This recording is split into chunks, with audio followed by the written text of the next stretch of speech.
Hi, everyone. This is Lou White, and on your left is Dan Lakindro. Hello, Dan. Hey Lou, how are you doing today? Oh, what's this we're doing today? Are you going to a party? What's going on? Oh yeah, you see I'm dressed up there. Yeah, well I'm just kind of like doing like everybody else is doing one day out of the year, just being somebody I'm not. Oh, well, they have a little party that they have during the year. I think they they call it the Day of the Dead. They Yes, they do. It's kind of interesting. We're doing stuff that we really shouldn't be doing here, and I think it's because people really don't know why. yeah. They don't know the history behind it. They only know what they've been told, and most people don't check things out. But it's we really dig into that. It's not a good thing, and of course, in Yahuah's eyes, it's a really bad thing. He doesn't like it. All Hallows Even.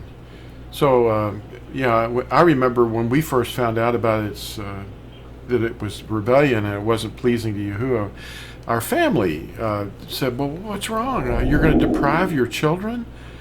We said, "Well, we're not really depriving them. We're not causing them a stumbling block that they will grow up with, and then find out that Yahuah didn't like it, or maybe they would never escape it. They thought we were zealots or fanatics." Well, that's right. And then, of course, you're going to get excuses today like, well, I don't think of it that way, or, oh, it doesn't mean that to me, or it doesn't mean that anymore. Yeah. That's nothing but mental acrobatics, really. Mm-hmm. Well, that's the viewpoint of the flesh. That's not the viewpoint or mind of his spirit, is it? Right. We need to be able to differentiate between those two viewpoints. And as Nazarene, we're supposed to be looking at things the way that Yahuah would be looking at them, not through our eyes, through his eyes. And when we ask him what he wants us to do and to learn to please him, then we change our behavior. Because we're seeing it, he's looking at everything and sharing his mind with ours. So what do you think, where do you think all this started out? Well, from what I can gather, it started out with these ancient Druid people, and it's been quite a while ago. And you have in a book that you wrote, Fossilized Customs, very interesting. You have some information in there about this. And, there's a couple pages here. I might read a little bit of that, if it's okay. Yes, go ahead. What page are you on? Well, I'm on page 98 at the bottom here. There's Okay. a little bit right there, and then there's about halfway on page 99 at the top. Yeah. Okay, well, let's hear what they did.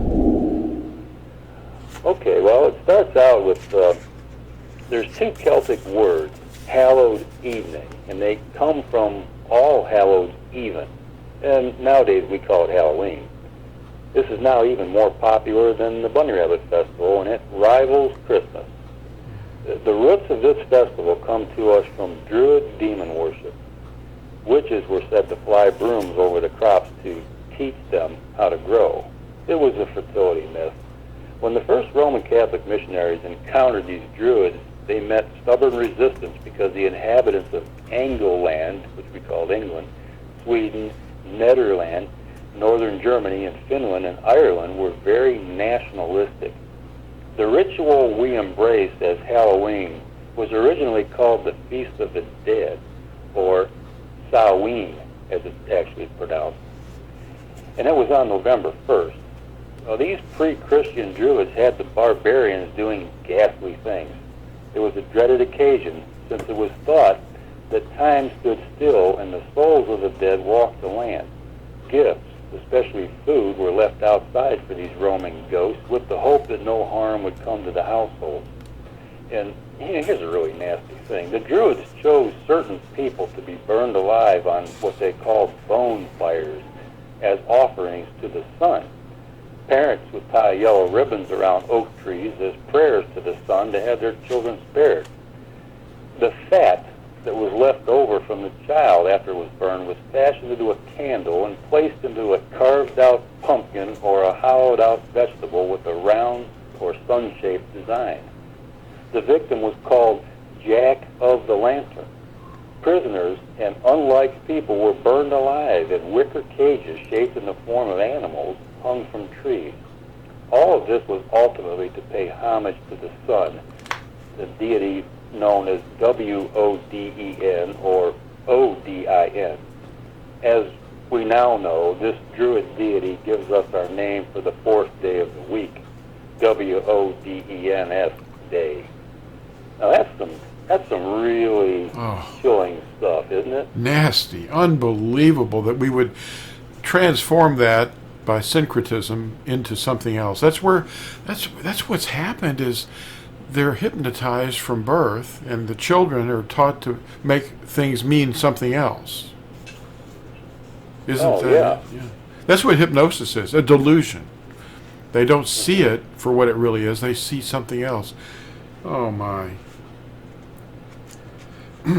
So they transferred this, it looks like, from the festival of Samhain to All Saints, and without forcing the pagans to drop their practices and to accept Christianity. The Roman Catholic circus merely made allowances to accommodate these barbarians and called it acculturation.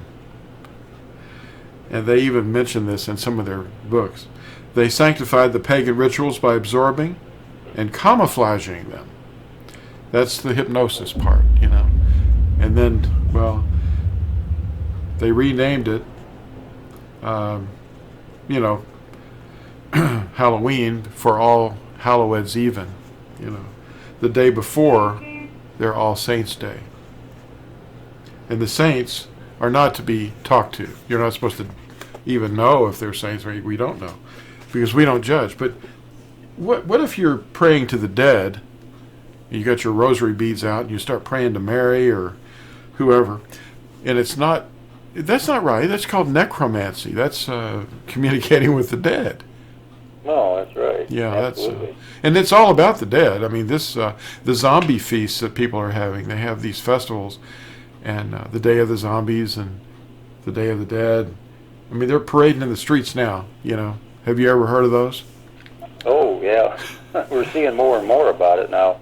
Yeah, movies with the zombie apocalypse mentioned. Mm-hmm. They don't even know what they're doing. Really, they're hypnotized and deluded.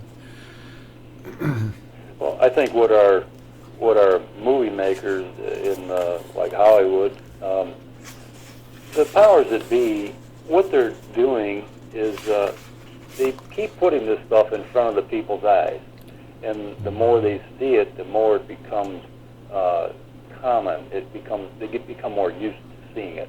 It's not such a shock anymore. And that sort of wears off, and they keep watching this stuff, and they begin to accept it. Oh, that's normal. That's just the way of life. We don't really believe in that, but so it's not so shocking when they keep seeing this stuff time and time again. And then they teach their kids this stuff, and it's just bad. Yeah, it's all part of the chimera, the blending together of all these beasts, and they don't even know that the day of Yahuah is coming. That's what one of our videos, what was it, about the interview at Areopagus where Paul was talking to the judges, and you quoted Acts 17, where we're not supposed to do these things. And didn't Yahuah's word? He said, "My word will never pass away," and he said that if you obey him, then he will bless you. If you disobey him, then he'll scatter you and he'll drive you, out of existence. But he forbade us to learn the ways of the heathen. The prophet Yirmiyahu was persecuted for this, and because he was telling them, what was it, Yirmiyahu or Jeremiah chapter 10? And Deuteronomy 32 mentions these things too. We're not supposed to learn the way of the heathen. and the nations that are around us, how do they serve their mighty ones? Right, and also speaking of back when they were sacrificing children, Oh, Deuteronomy 18:10 oh, is just glaring out at us yeah, here. Let no one be found among you who makes his son or daughter pass through the fire, or one who practices divination, or a user of magic, or one who interprets omens, or a sorcerer, or one who conjures spells, or a medium, or a spiritist, or one who calls up the dead. Or whoever does these are an abomination to Yahuah. And because of these abominations, Yahuah, your Elohim, drives them out from before you. So I think, it'd be very wise to take heed to that scripture. yes. And do you notice anything happening with the weather and the wars and all the things that are happening in the current world? Oh, yeah. The land is vomiting out its inhabitants. Yes, it Because is. of their practices. I mean, they've turned their back on his counsel. They don't do anything he says. The And they do fires. everything he says not to do. Yeah, the fires and the waves crashing of the seas, earthquakes in various places. Well, and you have the scientists, which they're trying to understand these things too, I'm sure, but they're giving definitions and excuses for all this sort of thing as well. They're just, it's the earth moving and doing this and whatever, but they're denying the fact that our Creator is allowing these things to happen because mankind is turned against Him. He said back in, I don't remember exactly the scripture it was, but I know it in my mind. It says, this day I put before you a blessing and a curse. If you follow me, you'll be blessed. If you go against me, you'll be cursed. Yes. And it's not simply, it's not him cracking a whip, cursing somebody. It's him removing his protective hand somewhat. That's what it is. Mm-hmm. And people don't understand that, and I don't hear that from the pulpits anywhere. Do you? No, I don't. But the people who know His Word and live by His Word, they hear us. They hear us appealing to them because we're ambassadors. We're trying to get them to hear His appeal through us as if He Himself were in us, saying, be restored to favor. And how do you do that? How can a young man guard his steps? You do it with wisdom, His Torah. But they act like the Torah is a curse. The commandments. The 10 Commandments are not the curse. Right. But there was a word that you used, I see a little while ago, and I remember it. I think it was a person who was maybe trying to, maybe make fun of something you said, and they called you a Torah mongerer. I am. Well, Yahushua was the biggest Torah mongerer that ever walked the earth. I mean, he was promoting it. He was teaching it. Yeah. So what would be wrong with that? I mean, don't we want to do what he said? Don't even think that I came to destroy the Torah, but to complete it. That was his mission. I was reading with Phyllis this morning, Matthew, chapter 5. And it was just, so many things just stood out. When you know him and his if he's in you and you're sealed with his name, all these words that he's speaking about, they're all about right now. They're all in the present, and they're eternal. They're never going to change. That's right. Yeah. Yep. Well, it's we're at 14 minutes, and we're just approaching another 15. If we can keep it under 15 minutes, they'll love it. So, any ideas that we could tie this up with? Well, there's a scripture here that I do want to point out, and it's First Kepha, or First Peter, chapter 4, verses 3 to 5, and that says, "For we have spent enough of our past lifetime in doing the desire of the nations, having walked in indecencies, lust, drunkenness, orgies, wild parties, and abominable idolatries, in which They are surprised that you do not run with them in the same flood of loose behavior, blaspheming. Who shall give an account to him who is ready to judge the living and the dead? Yes, there it is.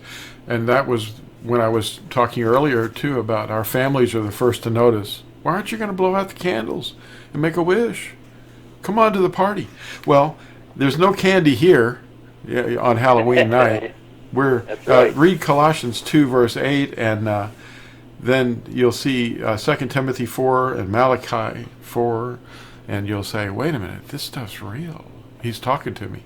But Colossians 2, 8 is saying that you shouldn't be overcome by and turned aside to myths and basically be fooled by the traditions and philosophies of men and not according to Mashiach.